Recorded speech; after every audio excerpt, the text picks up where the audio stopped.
In this Indian city, even though sectors are clearly defined as rectangles, many of the government buildings are tilted. You see it over and over again in the cities. All these buildings are just placed diagonally and they do not seem to obey the urban design of the grid at large. This is my Chandigarh architecture vlog part 4. Today was my final day in the city, so I began with the famous Tagore Theatre. This was one of the earliest theatres built in India after independence. Called the Tagore Theatre, architect Aditya Prakash designed the building as an intersection of two cuboids. One of the cuboids housed the seating and the other housed the backstage areas, and the intersection was where the stage was located. In 2008, this theatre was renovated by architect Namita Singh, and that is when these glass foyers were added. She revamped the interiors and created a grander entrance for the theatre. It was an incredible space to see. My next stop took me to the brutalist museums of Chandigarh. The most notable of these is the Chandigarh Architecture Museum. Designed by architect S.D. Sharma, this museum tells the story of how Chandigarh was made. The whole structure, made of exposed concrete, is filled with exhibits, models, letters and drawings that were created during Chandigarh's inception. Right outside this building, I found the famous manhole covers of Chandigarh. So the city of Chandigarh has its very special manhole covers that are unique to this city. These covers were designed by Pierre-Jean, the first chief architect of this city.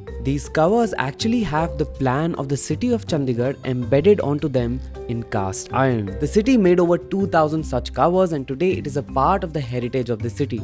Ever since they were created, a lot of them have been stolen. Recently, one was sold in a London auction house for about 10 lakh rupees. Finally, after exploring these museums and the whole space, I headed to the airport. But on my way, I saw some strange buildings. A lot of them seemed tilted and not oriented with the major streets. The reason for this is that the city has a rigid planning, but it's actually not aligned to north. All these buildings that are tilted are actually aligned to the real cardinal directions. So why is this done? Let's take the Chandigarh College of Architecture as an example. Now in India, the sun travels like this. The north side does not get any direct sun. So any windows placed here will get a lot of natural light but not a lot of direct sunlight, minimizing the heat that enters the building. On the other hand, the south and the west are exposed to sunlight and also to maximum amount of heat. So in this particular building, the side that faces the north has huge windows that get so much natural light into the studios, and on the walls that face the south, they have sun breakers to limit the amount of sunlight entering a building. And similar elements are used in a lot of these buildings that seem tilted when you look at the plan of the city. It was an interesting piece of trivia about the city.